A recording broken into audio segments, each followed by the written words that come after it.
Hi guys, welcome to Synopsis IAS. I am Nivedita Datta. A brief about me. I cleared UPSC Civil Services Mains in 2019. I have done my masters in political science and I also cleared UGC NET Associate Professor in political science. I love communicating with people and I am a speaker at the Indian Student Parliament. I also love teaching and I have been teaching for the last 2 years. So that's about me. Let's start. Guys we have come with the topic cyber security, जो कि बहुत ही hot topic है. हर दूसरे दिन ये topic news में होता है और हम बहुत ज़्यादा डिजिटल एज की तरफ जा रहे हैं, तो साइबर सिक्योरिटी बहुत इंपॉर्टेंट टॉपिक हर केस में होता है. एंड दैट इज़ वाई हम देखते हैं कि कैसे यूपीएससी बार बार साइबर सिक्योरिटी के ऊपर क्वेश्चंस पूछते हैं. तो जीएस 3 में आता है साइबर सिक्योरिटी. आप देख सकते हैं कि जीएस 3 में चैलेंजेस टू इंटरनल सिक्योरिटी में बेसिक्स ऑफ साइबर सिक्योरिटी एक टॉपिक है और प्रीवियस ईयर क्वेश्चंस बहुत ज़्यादा आ चुके हैं. जैसे कि 17 में क्वेश्चन आया था, discuss the potential threat of cyber attack and security framework to prevent it. And similar type of question had come कि साइबर डोम प्रोजेक्ट क्या है and how it is useful in controlling internet crimes in India. तो same ही answer है दोनों का, जिसमें आपको एक इंट्रोडक्शन लिखना है कि साइबर स्पेस क्या होता है, फिर हमें साइबर अटैक थोड़ा बता सकते हैं, फिर साइबर सिक्योरिटी की हमें क्यों ज़रूरत है और हम कैसे प्रिवेंशन करेंगे. तो ये आपका आंसर का फ्रेमवर्क होगा. Very simple. पहले हम समझते हैं कि साइबर स्पेस क्या है. Okay, so definition of cyber space. Definition में जाने से पहले हम थोड़ा समझते हैं कि इंफॉर्मेशन इकोसिस्टम क्या होता है. इंफॉर्मेशन जो सिस्टम है वो होता है कि एक सिस्टम जहाँ पे आप डेटा ले रहे हैं, इंटरनेट से आप कनेक्टेड हैं और डेटा के ऊपर आप काम कर रहे हैं. या तो आप क्रिएट कर रहे हैं डेटा या फिर आप कलेक्ट कर रहे हैं डेटा. वो कलेक्टेड डेटा को आप हो सकता है प्रोसेस कर लें, उसको आप शेयर करें.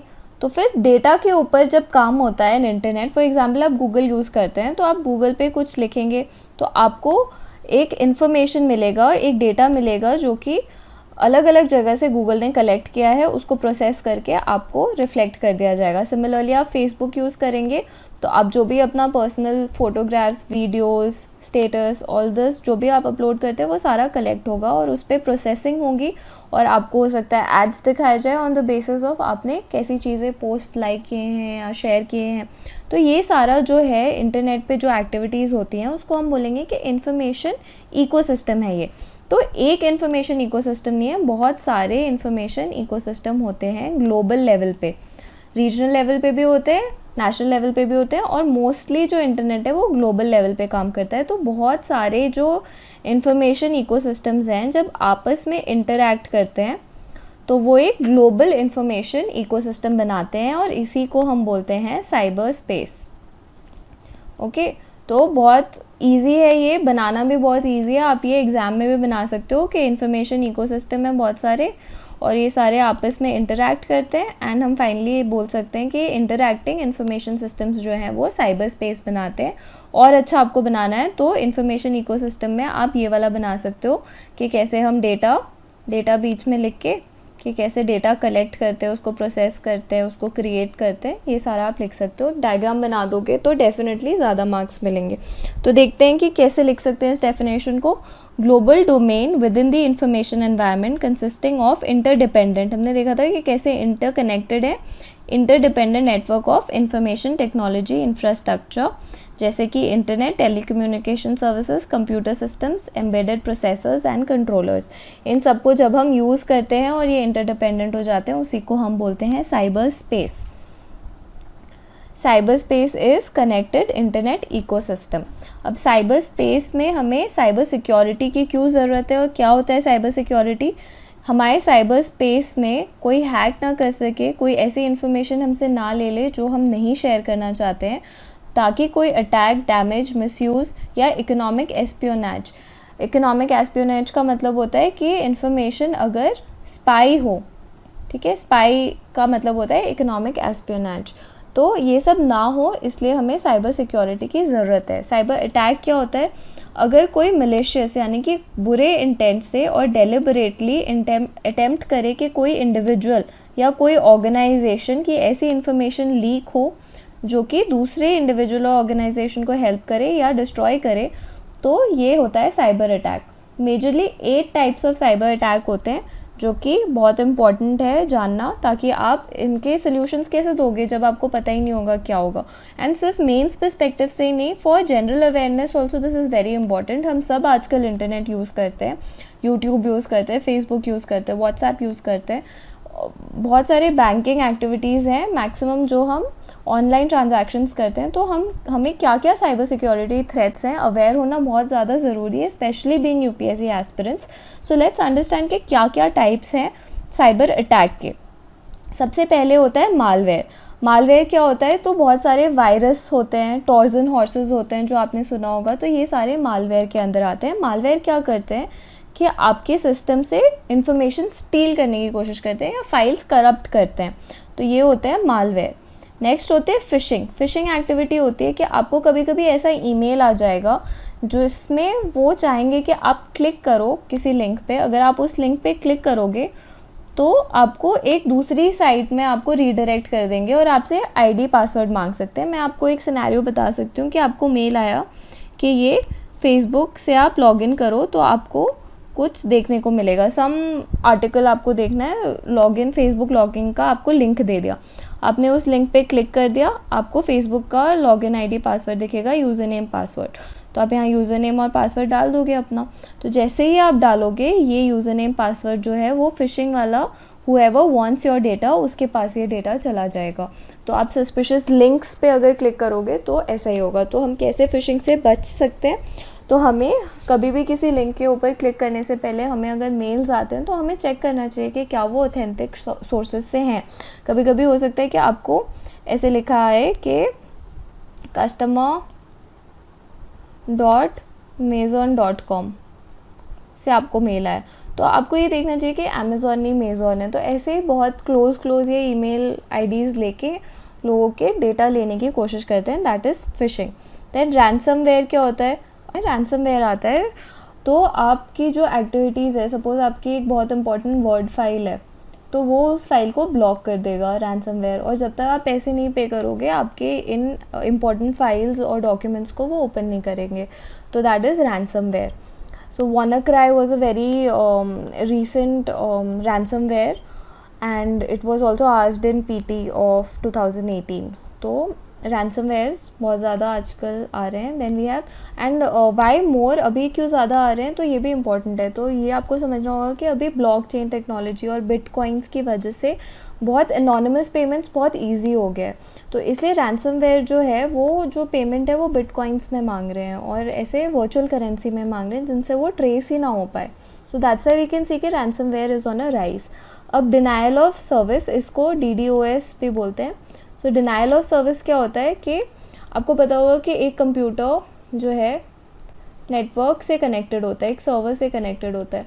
तो ये सारे एक सर्वर से कनेक्टेड जो PCs हैं इन सब में अगर DDoS का मालवेयर आ जाता है तो क्या होता है कि ये जो नेटवर्क है उस पर बहुत ज़्यादा लोड पड़ता है। तो ये बार बार ऐसी फाइल्स भेजता है ये कि साइबर अटैक इस टाइप का है कि बार बार इस नेटवर्क पे ये ओवरलोड कर देगा इस नेटवर्क को और ये नेटवर्क क्रैश हो जाएगा। क्रैश होते से ही ये जो इसके साथ कनेक्टेड PCs हैं ये अच्छे से काम नहीं करेंगे। तो ये यूजुअली ऑर्गेनाइजेशंस के काम को हैम्पर करने के लिए किया जाता है। फिर है मैन इन द मिडल। तो मैन इन द मिडल एक ऐसा मालवेयर है जिसमें फेक किया जाता है। सपोज़ ये एक आप एंटिटी हैं, आपके ऊपर ये साइबर अटैक करने की कोशिश कर रहे हैं, तो बीच में एक B जो है ये मैन इन द मिडल होगा और C सपोज़ एक बैंक है। तो ये इम्पर्सनेट करेंगे, ये दिखाएंगे कि हम इस C बैंक से हैं और हम आपके लिए ये देते हैं। काफ़ी आपने ये देखा भी होगा कि स्कैम्स होते हैं जिसमें लोग बोलते हैं कि हम बैंक से कॉल कर रहे हैं पर आप अपना OTP दे दीजिए, कार्ड नंबर दे दीजिए। सो ये जो एक्टिविटीज़ होते हैं जो लोग इम्पर्सनेट करते हैं उसको बोलते हैं मैन इन द मिडल।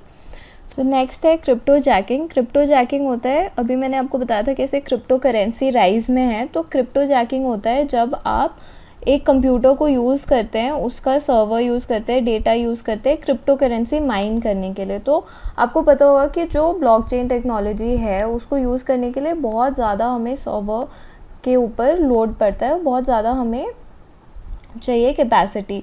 इन सारे ट्रांजैक्शंस को करने के लिए। तो हमारे पास तो होंगी नहीं, मतलब लोगों के पास इतनी कैपेसिटी तो होती नहीं है, तो वो यूजिंग क्रिप्टो जैकिंग क्या करते हैं, दूसरों के पीसीज का जो है डेटा और रिसोर्सेज यूज़ करते हैं ताकि वो माइनिंग कर सकें क्रिप्टो करेंसी की। Next is SQL injection.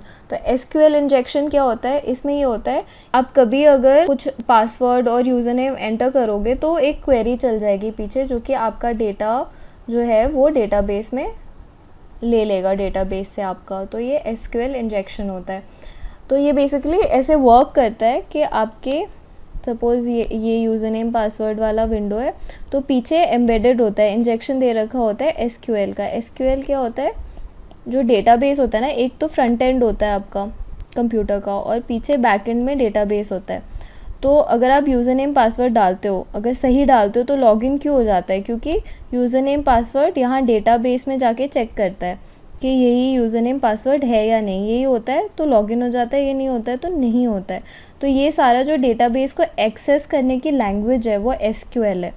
तो एसक्यूएल इंजेक्शन जब लग जाता है तो आप जब यूज़र नेम पासवर्ड डालेंगे तो डेटाबेस में जाके वो आपकी इन्फॉर्मेशन ले लेगा, तो ये आपके डेटा हैक हो जाएगी वैसे।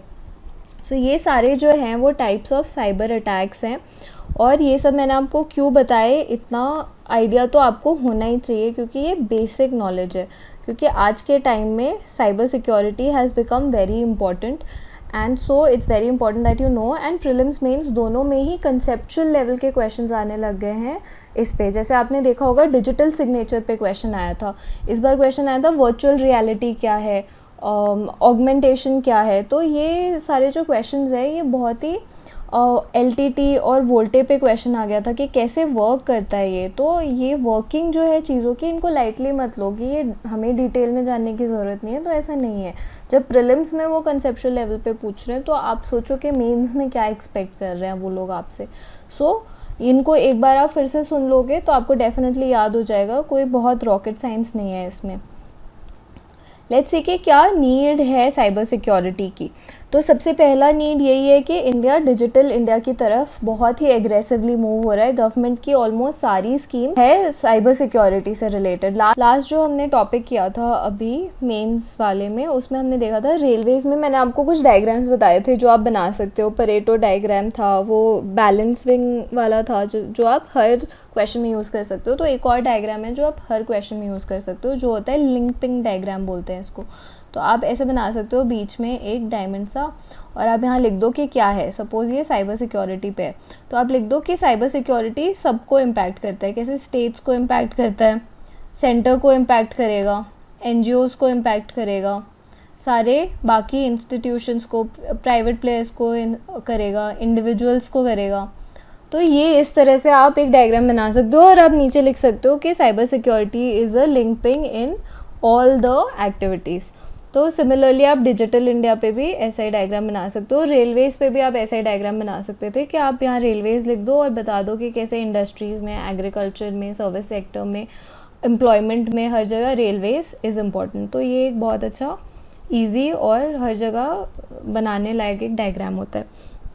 तो फर्स्ट पॉइंट है कि डिजिटल इंडिया के अंडर हम सारी स्कीम सब कुछ डिजिटलाइज करने की कोशिश कर रहे हैं, डिजिटल इकोनॉमी बना रहे हैं। सारी जो हमारी डीबीटी ट्रांसफ़र्स हैं, सारी स्कीम्स के जो पैसे वो हम डिजिटली देने की कोशिश कर रहे हैं। आधार को डिजिटल कर दिया हमने, डिजिटल वेरिफिकेशन होता है हर चीज़ का।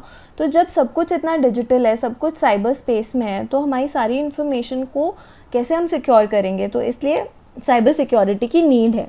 नेक्स्ट है कि इंडिया जो है वो थर्ड लार्जेस्ट है in number of internet users. बाकी largest USA and second largest is China. So India is rank third and very soon it is going to be rank 1।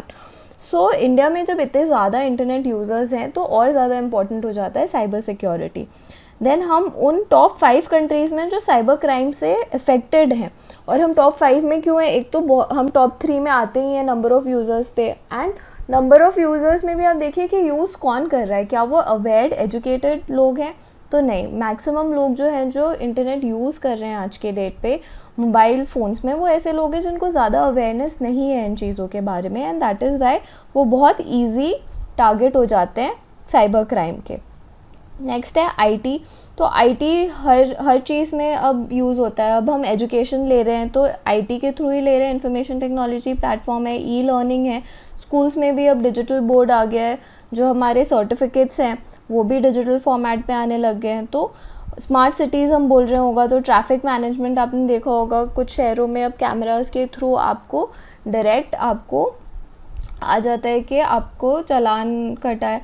तो ये सारी जो एक्टिविटीज़ हैं सब हम आईटी में ऑनलाइन कर रहे हैं, सब कुछ ई वे में करने की कोशिश कर रहे हैं। Supreme court itself is trying to make e courts. So we know that सब कुछ अगर हम आईटी में करने की कोशिश कर रहे हैं तो डेफिनेटली साइबर सिक्योरिटी इतना सिक्योर होना चाहिए कि हमारी सारी एक्टिविटीज़ ये अच्छे से काम करें। नेक्स्ट है हमारा cyber intrusions and attacks have increased. Last decade में बहुत बार न्यूज़ में आता रहता है कि ये वाला अटैक हुआ, ये वाला अटैक हुआ। तो अब एक और डायग्राम आ गया है कि आप कैसे बताओगे इम्पैक्ट। अब जैसे अटैक हो रहा है साइबर इंट्रूशंस का, तो आपको कुछ नहीं आ रहा है दिमाग में, आप नहीं डायमेंशन सोच पा रहे हो, तो आप ये डायमेंशन सोच लो कि इंडिविजुअल को ये चीज़ कैसे इफ़ेक्ट करती है, सोसाइटी को कैसे इम्पैक्ट करती है, और नेशनली कैसे इम्पैक्ट करती है। तो आप ये देख लो, यहाँ पे इंडिविजुअल लिख दो। अब साइबर सिक्योरिटी के बारे में है तो सोशल में आप बिजनेसेस लिख सकते हो, और नेशनल लेवल पे देखो कि गवर्नमेंट जो इंफ्रास्ट्रक्चर है उसको कैसे इम्पैक्ट करती है। तो ऐसे आप एक बना दो 3 डायग्राम्स, और यहाँ पे आप 2-2 पॉइंट लिख दो। तो ये आपको ज़्यादा मार्क्स फेच करेगा कंपेयर टू अगर आप बुलेट्स करके ऐसे लिखोगे। तो देखो इंडिविजुअल्स को कैसे इम्पैक्ट करता है। तो फ़ोटोज़, वीडियोज़, पर्सनल इन्फॉर्मेशन तो हम डेली बेसिस पे शेयर कर रहे हैं, तो इसलिए इन सब पे हमारा डेटा लीक हो सकता है, और नहीं हो तो साइबर बुलिंग हो सकती है। अननेम एनोनिमस लोग हमें कमेंट्स कर सकते हैं, हमें हरास कर सकते हैं, तो that is cyber bullying. Then businesses को कैसे कर सकते हैं, तो बिज़नेस सारे कॉम्पिटिटिव इन्फॉर्मेशन पे चलते हैं। बिजनेसेस एक से दूसरा बिजनेस बेहतर या ख़राब इसीलिए होता है क्योंकि इनके पास कुछ एडवांटेज है, कॉम्पिटिटिव एडवांटेज है। तो वो अगर जो इम्पोर्टेंट इन्फॉर्मेशन है वो बी हैक करके ले ले, क्योंकि अब तो सब कुछ डिजिटल है, इनका सब कुछ डिजिटली अवेलेबल होगा, तो ये हैक कर लेंगे तो फिर ए का बहुत नुकसान हो जाएगा। जैसे एम्प्लॉई और कस्टमर्स का अगर प्राइवेट डेटा ले लिया, लाइफ इंश्योरेंस अगर है तो ये भी लाइफ इंश्योरेंस कंपनी, ये भी लाइफ इंश्योरेंस कंपनी, अब इनको पता चल गया कि इनके प्रॉफिट मार्जिन्स क्या है और इनके कस्टमर्स कौन है, तो फिर बी का जो मार्केट है वो बहुत ज़्यादा अच्छा हो जाएगा क्योंकि ए के सारे सीक्रेट्स बी को मिल गए हैं। तो बिजनेसेस को ऐसे लॉस होता है अगर साइबर सिक्योरिटी ना हो। और गवर्नमेंट तो हमारी बहुत सारी क्रिटिकल इंफ्रास्ट्रक्चर है जो नेशनल सिक्योरिटी के लिए इम्पॉर्टेंट है, तो वो सारे कॉन्फिडेंशियल डेटा हमें सिक्योर रखने होंगे ताकि हमारे ऊपर साइबर अटैक ना हो सके। और अगर साइबर थ्रेट होता है तो बहुत ज़्यादा इकोनॉमिक कॉस्ट होता है इन सारे एक्टिविटीज़ का, तो वो इकोनॉमिक कॉस्ट को रिड्यूस करने के लिए हमें साइबर सिक्योरिटी अपना बढ़ाना पड़ेगा।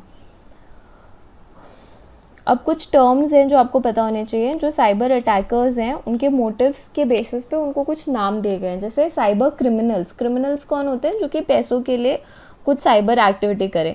तो ये कमर्शियल बेनिफिट्स देखते हैं, तो जैसे कि बैंक का सॉफ्टवेयर हैक कर लिया, फिशिंग आपको बताया था कि कैसे गलत मेल्स भेज के वहाँ पे सस्पिशियस लिंक्स दे के आपका डेटा ले सकते हैं। और रैंसमवेयर जो सॉफ्टवेयर्स होते हैं वो भी यही ट्राई करते हैं कि हमें किसी तरह पैसे मिल जाए हैकिंग करके, इनको हम बोलेंगे साइबर क्रिमिनल्स। अब आगे साइबर टेररिस्ट वो होते हैं जो गवर्नमेंट के क्रिटिकल इंफ्रास्ट्रक्चर को चुराने की कोशिश करते हैं, डेटा चुराने की कोशिश करते हैं। जैसे कि हमारी न्यूक्लियर फैसिलिटीज़ कहाँ हैं, हमारी जो इलेक्ट्रिसिटी के पावर ग्रिड्स हैं उसके बारे में डेटा। अब ये सारी डेटा इनको पता चल गई तो पॉलिटिकल एडवांटेज मिलेगा इन लोगों को, तो ये साइबर टेररिज्म होता है। और एक साइबर टेररिज्म ये भी है कि आप इंटरनेट का यूज़ करके ऐसे वीडियो सर्कुलेट करो और ऐसा कंटेंट सर्कुलेट करो जिससे यूथ का ब्रेन वॉश हो और वो टेररिस्ट एक्टिविटीज़ के लिए रिक्रूट हो सकें, तो ऐसी एक्टिविटीज़ को हम बोलेंगे cyber terrorism. Then we have cyber espionage. अभी मैंने आपको मतलब समझाया था एस्पियोनेज का।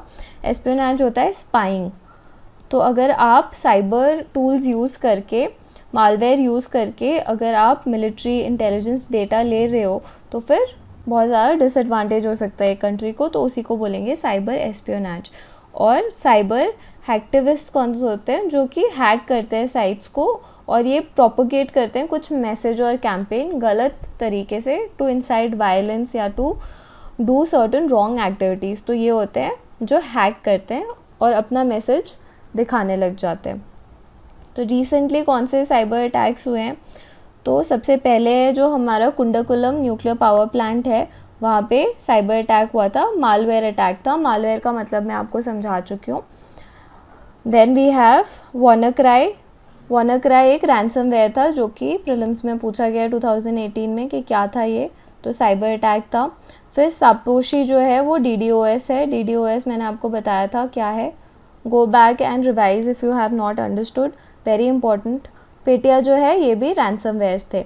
तो DDoS was distributed denial of service, तो आपको बताया था कि इसे नेटवर्क पे बहुत ज़्यादा लोड पड़ा के क्रैश करवा देते हैं ताकि बाकी सिस्टम्स काम ना कर सके जो नेटवर्क से कनेक्टेड है। ठीक है, एक्सट्रॉट मनी के लिए होता है ये, और मतलब ये ऐसे बोलते हैं कि हम आपका डेटा जो है वैल्यूएबल डेटा तभी वापस देंगे जब आप पैसे दो, तो वही रैंसमवेयर होता है। तो वानाक्राई, सापोशी और पेटिया तीनों ही रैंसमवेयर्स थे। देन जो कॉस्मोस बैंक है, बैंक का सर्वर हैक कर लिया था एंड 95 करोड़ रुपए का लॉस हो गया था बैंक को। अब सिम स्वैप स्कैम क्या है? सिम स्वैप स्कैम ये होता है कि आपको पता होगा जब भी आप बैंक के ट्रांजैक्शंस करते हैं तो आपको OTP आता है फ़ोन पे, और आपको बोला भी गया है कि OTP शेयर नहीं करना है किसी के साथ। अब देखो सिम स्वैप वाले लोग क्या करते हैं, तो जैसे ये है हैकर और ये है आपका मोबाइल ऑपरेटर जो कि आपको सिम दे रहा है, सपोज़ वोडाफोन का है, एयरटेल का है, और ये है आप। तो क्या होगा कि ये जो है ना, ये पहले तो आपके बैंक के सॉफ्टवेयर को हैक करेगा। यहाँ पे बैंक का पहले हैक कर लिया और आपका जो भी बैंक का यूज़र नेम पासवर्ड है वो उसने ले लिया बैंक का सर्वर हैक करके। ठीक है, जैसे SQL इंजेक्शन आपको बताया था कि क्वेरी डाल दी और डेटाबेस से आपका डेटा निकाल लिया इन्होंने। अब डेटा निकाल लिया, अब जो ये आपका ऑपरेटर है जिसने आपको सिम दिया है, तो इस ऑपरेटर को हैक करके ये जो सिम है वो स्वैप कर देगा। ये सपोज़ आपका सिम है, A आपका सिम है और B हैकर का सिम है, तो जो B के मैसेजेस है वो आप पे आने लग जाएंगे, जो आपके मैसेजेस है वो B में आने लग जाएंगे कुछ टाइम के लिए। तो थोड़ी देर के लिए सिम स्वैप करेंगे इसके सिस्टम को हैक करके, और फिर आपका बैंक का पासवर्ड तो इन्होंने पहले हैक कर ही लिया था, आपका बैंक का यूज़र ID पासवर्ड डालेंगे, OTP कहाँ जाएगा, इनके सिम में चला जाएगा और आपके पैसे चले जाएंगे। तो this is SIM swap scam. Then we have hack attack on Indian health care website. तो लोगों का जो पर्सनल डेटा है हेल्थ से रिलेटेड वो भी हैक हो गया था। देन आधार कार्ड के डेटा को भी हैक करने की कोशिश मल्टीपल टाइम्स हो रखी है। The last one is Stuxnet. Stuxnet जो एक मालवेयर है वो यूज़ किया है USA और इज़राइल ने मिलके ईरान के न्यूक्लियर प्रोग्राम को क्रिपल करने के लिए। तो ये कैसा मालवेयर है, ये जो एडमिनिस्ट्रेशन वाली अथॉरिटी है उसी को डिसेबल कर देता है। तो ये वहाँ डिसेबल हो जाएगा तो आगे के फंक्शंस नहीं हो पाएंगे और ये कंट्रोल करने लग जाते हैं इसको। तो दैट्स हाउ ईरान के न्यूक्लियर प्रोग्राम को ख़त्म करने के लिए USA और इज़राइल ने स्टक्सनेट मालवेयर यूज़ किया था। Let's move forward to challenges. तो चैलेंजेस क्या हैं साइबर सिक्योरिटी में? तो साइबर स्पेस में ऑलरेडी इनहेरेंट वल्नरेबिलिटीज़ हैं जो कि रिमूव नहीं हो सकते हैं, क्योंकि आप अपना डेटा शेयर कर रहे हैं। आप शेयर करने से मना नहीं कर सकते। अगर आप फेसबुक यूज़ कर रहे हैं तो आप फ़ोटो अपलोड कर रहे हैं, तो वल्नरेबिलिटी तो आपकी वहीं आ जाती है। Next is data colonisation. Colonisation का मतलब है जब एक मोर प्रॉस्परस नेशन अपने प्रॉस्पेरिटी का फ़ायदा उठाए और लेस डेवलप्ड नेशंस को एक्सप्लॉइट करे। तो डेटा कॉलोनाइजेशन यही है, जो मेजर टेक्नोलॉजी कंपनीज़ हैं वो जो डेवलप्ड कंट्रीज़ में वहाँ पे हैं, तो ये जो है अपने सर्वर्स को अब्रॉड में ही रखती है और एक कंट्री का डेटा दूसरी कंट्री में ले जाती है, जिसको हम डेटा कॉलोनाइजेशन बोल रहे हैं। अब इस डेटा को, जो हमारी कंट्री का डेटा है, इसी को प्रोसेस करके ये बेचते हैं जिससे इनको प्रॉफिट होता है। तो we are at a loss, so that is why we have a concept of data localisation. So data localisation is कि जो भी डेटा इंडिया में हो रहा है प्रोसेस, वो सारा लोकलाइज डेटा इंडिया में ही रहना चाहिए। It should not go to servers that are located abroad, specially जो पर्सनल डेटा है लोगों का वो, और जो क्रिटिकल इन्फॉर्मेशन है दोज। और ये सारे जो है सर्वर्स अब्रॉड, ये इसको मिसयूज़ कर सकते हैं इन्फ्लुएंस करने के लिए नेशनल पॉलिटिक्स को। तो आप अगर पर्टिकुलर टाइप ऑफ पोस्ट को लाइक कर रहे हैं तो आपके अराउंड वैसे ही पोस्ट को रिफ्लेक्ट करने लग जाएंगे जो आपकी उसी आइडियोलॉजी को और हार्डन कर दे और आप दूसरा साइड देख ही ना पाए। तो इसी को बोलते हैं रेडिकलाइज करना और इन्फ्लुएंस करना। नेक्स्ट है attack. Technology two is usually a step ahead of defence technology. तो जो अटैकिंग है, जो हैकर्स हैं, उनको ऑलरेडी पता है कि उनको कैसे हैक करना है, पर हमें नहीं पता है कि वो किस तरीके से हैक करने वाले हैं। अभी हमें धीरे धीरे पता चल रहा है, तो इसलिए डिफेंसिव हमें आगे होना पड़ेगा अगर हमें अच्छा रिस्पॉन्स देना है तो। Next is lack of awareness. तो आपको बताया था कि कैसे हमारे इंडिया में 3rd लार्जेस्ट इंडियन पॉपुलेशन है जो कि इंटरनेट यूज़ कर रही है, बट हम 5th लार्जेस्ट हैं जो साइबर क्राइम से अटैक हो रहे हैं। तो ये इसका मेन रीज़न ये है कि हमें अवेयरनेस नहीं है। हम कुछ भी सॉफ्टवेयर डाउनलोड कर लेते हैं, हमें पता नहीं होता कि उस सॉफ्टवेयर में कुछ वायरस हो सकता है मोस्टली। एंड देन लोग बहुत ही ईज़िली पे करके वेरीफाइड वर्जन्स नहीं यूज़ करते हैं, वो ऐसे ही करप्ट वर्जन्स यूज़ करते हैं, जिसकी वजह से और ज़्यादा हैकिंग होती है। तो अवेयरनेस लोगों में नहीं है, एजुकेटेड लोगों में भी नहीं है। तो दैट इज़ वाई वी सी के बहुत ज़्यादा लैक ऑफ अवेयरनेस है, जिसकी वजह से साइबर सिक्योरिटी नहीं हो पाती है। और इंफ्रास्ट्रक्चर और स्पेशलिस्ट भी अभी हमारे पास ज़्यादा नहीं है जिनको ज़्यादा नॉलेज, डोमेन नॉलेज और स्पेशलाइज्ड नॉलेज हो साइबर सिक्योरिटी के बारे में। देन साइबर वॉरफेयर एक बहुत बड़ा थ्रेट है। तो ऐसा बोला जाता है कि अब जो लड़ाई होगी, अगर 3rd वर्ल्ड वॉर होगा, तो it will be not on land और एयर और sea, it is going to be on cyber space. तो साइबर वॉरफेयर है जहाँ पे टेररिस्ट, हमने ऊपर पढ़ा था कि कैसे वो यूज़ कर सकते हैं रेडिकलाइज करने के लिए यूथ को बाय यूजिंग सर्टन मालवेयर्स। तो ये increase use of cyber space, जब ज़्यादा से ज़्यादा लोग साइबर स्पेस यूज़ कर रहे हैं तो बहुत ज़्यादा इंक्रीज्ड अपॉर्चुनिटी है लोगों के पास साइबर वॉरफेयर क्रिएट करने के लिए। फिर अभी हमने डिस्कस किया था कि कैसे साइबर डिवाइसेस जो हम यूज़ करते हैं वो सब स्टैंडर्ड होते हैं। इम्पोर्ट डिपेंडेंस है, हम इंडिया में तो सारा मैन्युफैक्चर कर नहीं रहे। Most of the phones that we are getting are Chinese company phone. So import dependence है और सेफ्टी स्टैंडर्ड्स अभी कुछ भी नहीं है, जिसकी वजह से हमारे जो डिवाइसेस हैं वो बहुत ज़्यादा प्रोन है साइबर सिक्योरिटी के लिए। Next is anonymity of criminals. कोई पता नहीं है कि कौन कहाँ बैठ के हैक कर रहा है आपका system, they can be anywhere. So बहुत ज़्यादा एनोनिमस है, बहुत ज़्यादा लोग ऑलरेडी यूज़ कर रहे हैं, तो बहुत मुश्किल है ढूंढना कि कौन कर रहा है। दैट इज़ वाई ज़रूरी है कि आप रियल टाइम ट्रैकिंग करो। कोई भी अगर हैक कर रहा है तो आपको रियल टाइम में पता चलना चाहिए कि कौन हैक कर रहा है, so that you can catch hold of that person easily. So anonymity है। 80% of the cyber crimes in India committed in Jamtara from Jharkhand. And under reporting है, कुछ लोगों को तो पता ही नहीं चल पाता है कि उनके अगेंस्ट साइबर क्राइम हुआ है। Only 10% of the cyber crime activities are reported. और कुछ कंपनीज़ हैं जो रेप्यूटेड कंपनीज़, अगर उनमें साइबर क्राइम हो जाए तो वो अपनी रेपुटेशन को बचाने के लिए भी इन सारी चीज़ों को हाइड करने की कोशिश करते हैं। लेट्स सी कि गवर्नमेंट ने क्या एक्शंस लिए हैं। तो साइबर डोम प्रोजेक्ट है जो कि अभी 2019 के मेंस में क्वेश्चन आया था। तो साइबर डोम प्रोजेक्ट क्या है? केरला पुलिस का प्रोजेक्ट है जो कि पीपीपी मॉडल पे काम करता है। तो सारे रिसोर्सेज जो हैं वो पूल करेंगे ताकि हम एक ऐसा साइबर सिक्योरिटी नेटवर्क बना सके ताकि साइबर क्राइम्स ना हों। तो पीपीपी मॉडल पे ये है रिसोर्स शेयरिंग के लिए, ताकि कैपेसिटी बिल्डिंग हो सके एंड साइबर सिक्योरिटी थ्रेट को हम ओवरकम कर सकें। That is cyber dome project initiated by Kerala police. Next is cyber Surakshit Bharat initiative जो कि लॉन्च हुआ था 2018 में।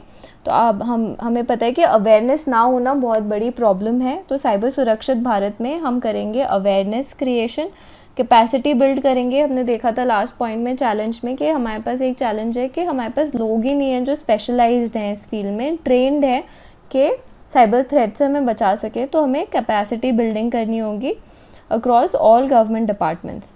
नेक्स्ट है national cyber security coordination centre जो कि स्टार्ट हुआ है 2017 में। और इसका क्या काम है कि रियल टाइम पे स्कैनिंग हो इंटरनेट ट्रैफिक की, ताकि एनोनिमिटी जो है वो कम हो और हम जल्दी से जल्दी हैकर्स को पकड़ सकें। नेक्स्ट है साइबर स्वच्छता केंद्र। साइबर स्वच्छता केंद्र भी 2017 में लॉन्च हुआ है। ये प्लेटफॉर्म है कि जो भी इंटरनेट यूज़र्स है वो अपने डिवाइसेस को क्लीन करेंगे ताकि वायरसेस और मैलवेयर ख़त्म हो। लोग वायरसेस आते जाते हैं और यूज़ करते रहते हैं जब तक बिल्कुल सिस्टम क्रैश ना हो जाए।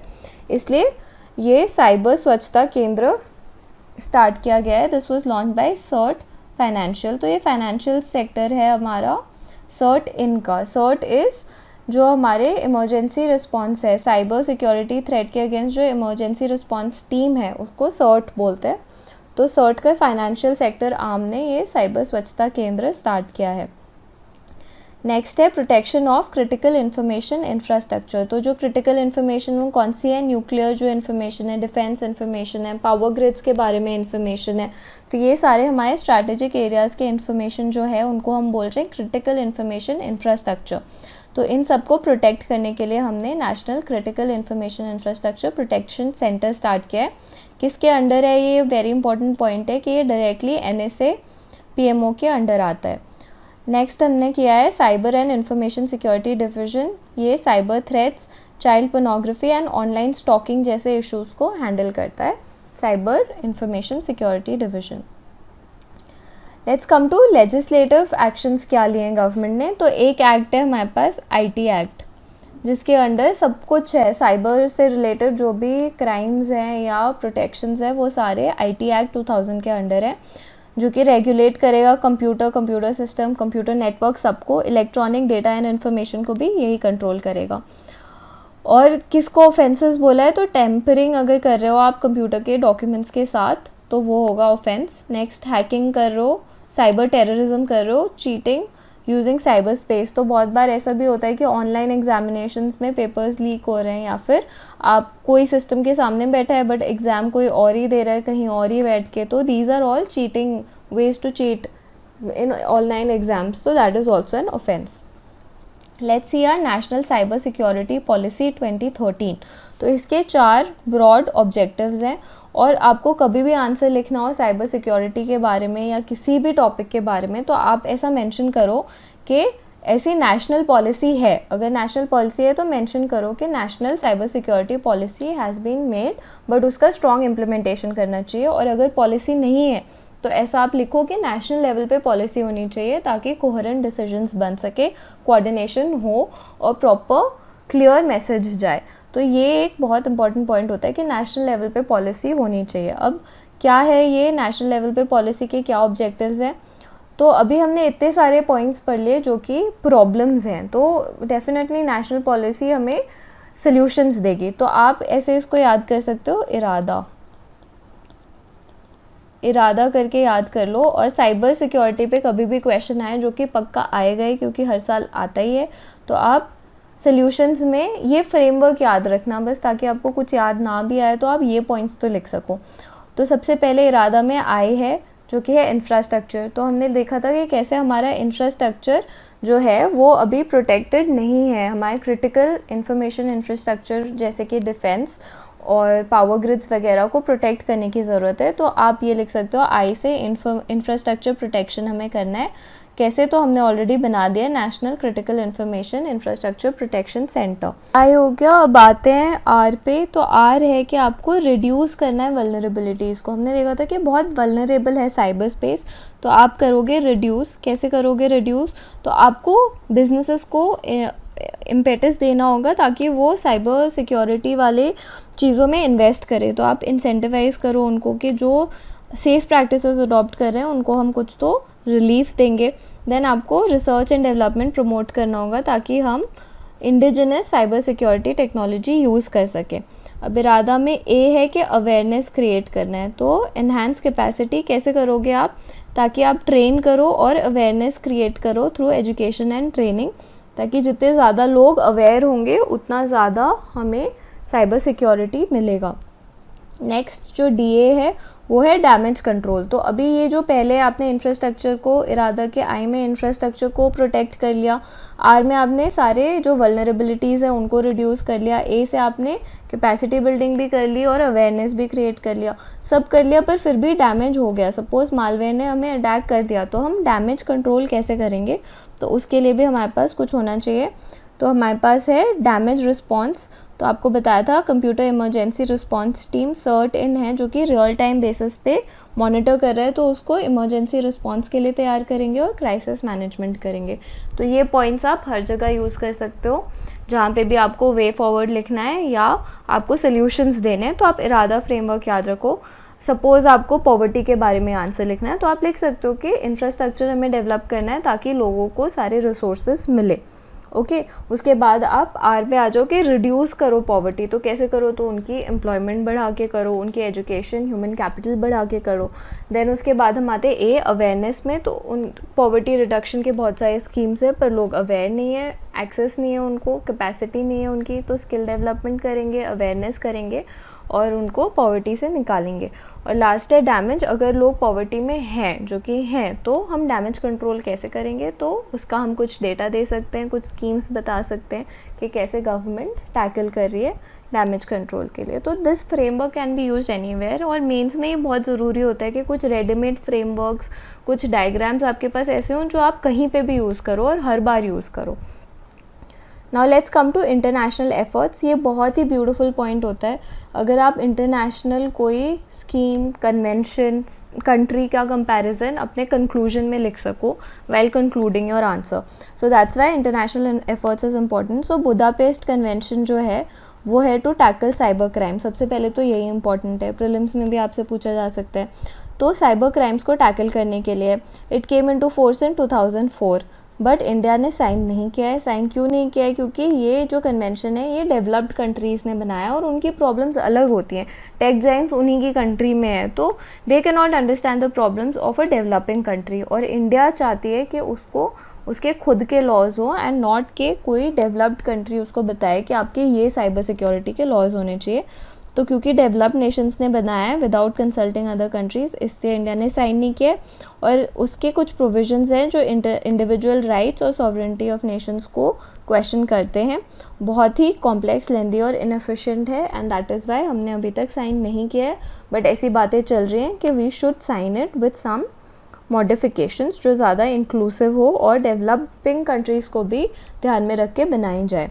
अब आते हैं हम ITU में। बहुत ही इंपॉर्टेंट है, international tele communication union.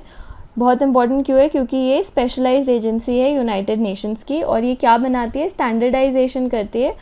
Tele communication और साइबर सिक्योरिटी के इश्यूज़ में क्या स्टैंडर्ड्स मेंटेन करने हैं ये ITU बताती है। और बहुत ध्यान से जो सुनिएगा, ये बहुत एक इम्पॉर्टेंट इंडेक्स रिलीज़ करती है जो कि है global cyber security index, and this is released by ITU, very important, and India has slipped in cyber security index। पहले इसकी रैंक 23rd थी और इस साल इसकी रैंक अब 47th है। तो बहुत इंपॉर्टेंट है कि global cyber security index ITU निकालते हैं और इंडिया की रैंक स्लिप हो गई है इसमें। नेक्स्ट है global centre for cyber security. ये कौन कर रहा है? WEF, world economic forum. ये क्या है? तो it serve as a laboratory for early warning think tank for future cyber security scenarios. अभी हमने देखा था कि कैसे अटैकर्स, हैकर्स को तो पता है कि क्या करना है, पर डिफेंस जो कर रहे हैं उनको ज़्यादा आइडिया नहीं है कि किस किस तरफ से अटैक हो सकता है। तो उस पर रिसर्च करने के लिए global centre for cyber security है। अब एक और इम्पॉर्टेंट इंडेक्स है जो कि है ग्लोबल रिस्क रिपोर्ट, जो कि WEF ही निकालती है। So this is an important report. So you should know global cyber security index is by ITU and global cyber risk report is by. आगे बढ़ते हैं global conference on cyber space पे। GCCS क्या है? Global event है जहाँ पे world leaders आते हैं, पॉलिसी मेकर्स आते हैं, इंडस्ट्री एक्सपर्ट, सब लोग गैदर होते हैं और सोचते हैं कि हम कैसे चैलेंजेस को फेस कर सकते हैं साइबर स्पेस के। तो लास्ट कॉन्फ्रेंस हुई थी 2017 में और थीम बहुत इंपॉर्टेंट है। अगर थीम आपको प्रीलिम्स के लिए ना भी पूछें तो आप ये बहुत अच्छा एक कंक्लूजन लिख सकते हो कि cyber for all, a secure and inclusive cyber space for sustainable development. और ऐसे कभी कभी थीम को क्वेश्चन में भी पूछ लिया जाता है कि a secure and inclusive cyber space for sustainable development, how is it related to sustainable development, do you agree, critically analyse. तो ये सारे क्वेश्चंस आपको हो सकते हैं, तो थीम्स इंपॉर्टेंट होते हैं। अब देखते हैं कि क्या वे फॉरवर्ड है। तो सबसे पहले तो है कि इंश्योर कोऑर्डिनेशन। हमने उसमें रेलवे वाले भी टॉपिक में देखा था कि कैसे कोऑर्डिनेशन बहुत ज़रूरी है। तो आपको ये लिखना है कि हमें इन साइलोज़ काम नहीं करना है। जो भी हमने सारे पढ़े थे गवर्नमेंट एजेंसीज़, जैसे कि national infrastructure, critical infrastructure agency, CERT देखा था। हमने देखा था कि कैसे NIA के अंडर आती हैं कुछ। तो हमें कोऑर्डिनेशन चाहिए। हम नहीं चाहते कि अलग अलग मिनिस्ट्रीज़ अलग अलग तरीके से काम करें। एक थ्रेट है साइबर सिक्योरिटी का और कोऑर्डिनेटेड रिस्पॉन्स चाहिए हमें उसके अगेंस्ट। नेक्स्ट है कि रियल टाइम इंटेलिजेंस बहुत ज़्यादा ज़रूरी है, गैदर करना और शेयर करना। फिर जो भी हम डेटा ले रहे हैं उसको बैकअप करना बहुत ज़रूरी है। एक बार जो हमें थ्रेट आ गया, रैंसमवेयर का सपोज थ्रेट आ गया, वो फिर से हमें अफेक्ट नहीं करना चाहिए। तो वी हैव टू इंश्योर कि हम एक बार जब अटैक हो गए तो उसके अगेंस्ट डिफेंस तो डेफिनेटली रेडी हो। नेक्स्ट है कि हमें अपडेट करना है अपना साइबर सिक्योरिटी पॉलिसी और उसमें और स्ट्रिंजेंट सिक्योरिटी स्टैंडर्ड्स करने हैं ताकि और इफ़ेक्टिवली इम्प्लीमेंट हो। और आजकल एआई का बहुत ज़्यादा यूज़ हो रहा है जो कि प्रिडिक्ट कर सकता है, बार बार बिहेवियर पैटर्न्स को देख के प्रिडिक्ट कर सकता है कि किस टाइप का साइबर अटैक हो सकता है। ये तो एआई का यूज़ बहुत ज़्यादा इम्पॉर्टेंट है। स्टेट लेवल पे भी सर्ट होना चाहिए, जैसे कि साइबर डोम है। किसका इनिशिएटिव था साइबर डोम? यस, केरला के पुलिस का इनिशिएटिव है साइबर डोम। तो दैट इज़ इम्पॉर्टेंट कि स्टेट लेवल पे भी आप करो। Then cyber deterrence, this is a very important word which you should use. आपके आंसर में साइबर सिक्योरिटी के अगेंस्ट आंसर में साइबर डेटरेंस नहीं है तो ऐसा समझा जाएगा कि बहुत ही आपने ऊपर से प्रेपरेशन की है, इन डेप्थ नहीं है आपको नॉलेज। तो साइबर डेटरेंस जैसे वर्ड्स आपको यूज़ करने हैं, एआई जैसे वर्ड्स यूज़ करने हैं। साइबर डेटरेंस क्या है? तो एक fine balance of offensive and defensive should be ensured by India to ensure appropriate deterrence. तो आपको एट द सेम टाइम मतलब ऐसा नहीं होना चाहिए कि आप सिर्फ खुद को डिफेंड करने की कोशिश कर रहे हो और आपके पास खुद के कोई टूल्स और टीम नहीं है जो कि ऑफेंसिव भी हो सके, क्योंकि वॉर अगर हो, साइबर वॉरफेयर हो, तो आपके पास रेडी होने चाहिए resources to be able to attack and suspend the activities of the attackers.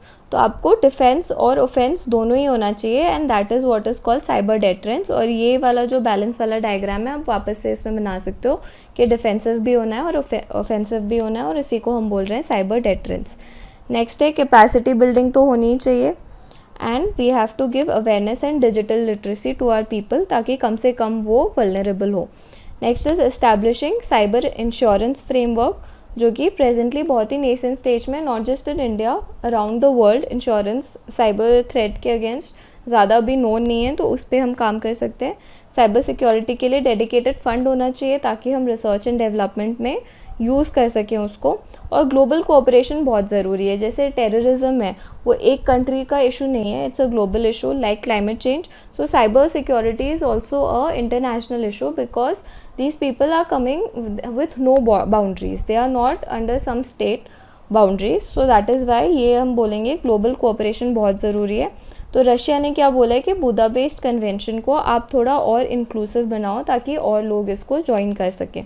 तो इंडिया को भी ट्राई करना चाहिए कि किसी तरह हम बुदापेस्ट एग्रीमेंट को और रैशनलाइज करके अपने लिए यूज़ करके एक अकोमोडेटिव स्टैंस ले और ग्लोबल साइबर स्पेस गवर्नेंस में पार्टिसिपेट करें।